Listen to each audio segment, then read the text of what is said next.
that stands out to me is this Graham Barton from Duke, because he's a guard, center, he's played some tackle. There's parts about him that make me think that that's the perfect type of a Swiss Army knife. If all the tackles are gone at 24, you might even be able to move back a little bit and gain a pick.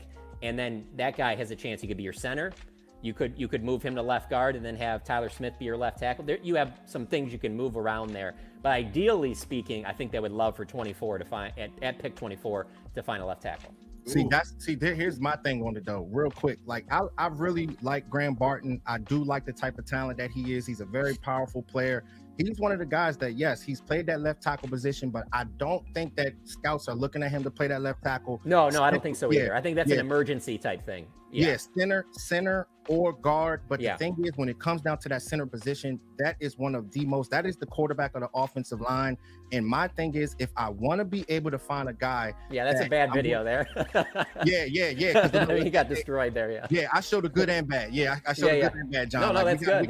This is great. Yeah, because like the thing is, we can't just show all the good things, man. But that's awesome. Yeah, with him, he's one of the guys that, he was really, really good at that left tackle position as far as power. But as far as that center position, the quarterback of the offensive line, I want a guy that has experience. And it's the same thing with guys like Tyler Guyton and Amarius Mims. So when you're thinking about Amarius Mims and Tyler Guyton, they play that right tackle position. How much can we trust him, John? Those two guys, to draft them early in the draft and kick those guys at that left tackle position.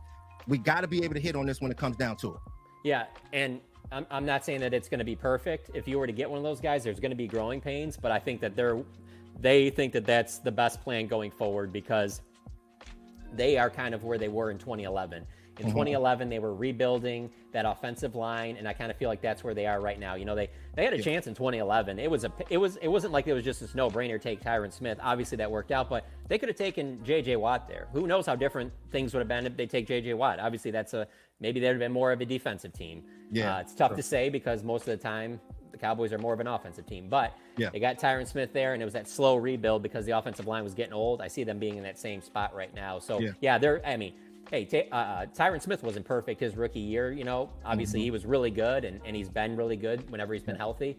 Yeah. But because of that, I still think that they would love at that 24 position for one of those tackles to be there and be like, hey, there's gonna be some growing pains. We'll work through it. Yeah, and the thing is, man, that's why I say with me, like talking about guys like Amarius Mims. 1 second, Captain Rob, because I did want to get into this with him at that right tackle position. Like, he's one of the guys that he's a big time guy. I think he's like 6'8", 340 pounds. He did get hurt throughout the season last year, but the thing is, like, you just got to be able to do your homework when it comes down to this tackle position. Guys like Jordan Morgan, then you got the guy from Washington, Fuatamu. You got those guys playing that left tackle position. Those are the two guys that I feel is more comfortable if we were to pick in the first round. Not saying that this guy, Amarius Mims, is going to be a bad player, because I think he can be stout. Just like Tyron Smith, he was at that right tackle side, but everybody is not going to be a right tackle to move to the left tackle position, Rob. Real quick, JC, I just want to add in there. Mm-hmm. The only thing is, though, I do think it's best for them to draft whoever they think is going to be the best player for the next decade. I would not go for somebody just because you're like, well, they'll be the best left tackle this year. I think that's where you get yourself in trouble as an NFL team. And the thing about Mims, he just absolutely looks like, honestly, like a Tyron Smith type, where you're like, yeah, hey, there might be some growing pains, but he just fits the profile of, like, we're going to have to tweak some things. He's going to have to adjust to the pro game, adjust to playing the left side, but he has so many of the intangibles that you just pray for out of the prototypical young tackle that could possibly be in the league for 10 years. And so that's the only reason why I would be hesitant to pass on somebody like that, just because that you might not think that they're the best left tackle during their rookie season. Okay, because the only reason why I'm thinking about that right now is because there's so many one-year deals. I got you. It's so many one-year deals with Mike Zimmer. You got Dak. You got all these guys. So I just feel, comfortable bringing in a guy that for certain. That's why I'm kind of captain trade back. You know what I'm saying? Like, if there was a Jackson Powers Johnson or Zach Frazier, somebody there, possibly a wide receiver. I'm not the biggest, but go ahead, Rob. Go ahead. Well, hold on, one more. You can be completely right about this too, because let's be honest, Amarius Mims, you don't even have to be a scout. You just see Amarius Mims, you're like, yeah, that guy looks the part. It's not, you don't have to really know the insides and out.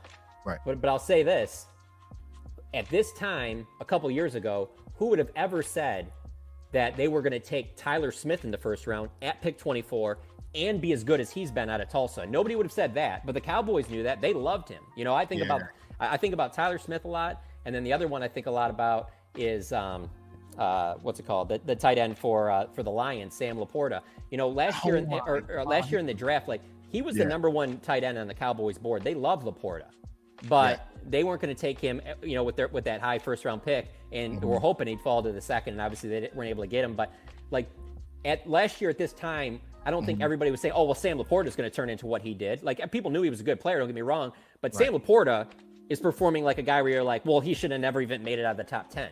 Yeah. But there's guys that they like that they have a high grade on that maybe it's a higher grade than maybe we do, you know?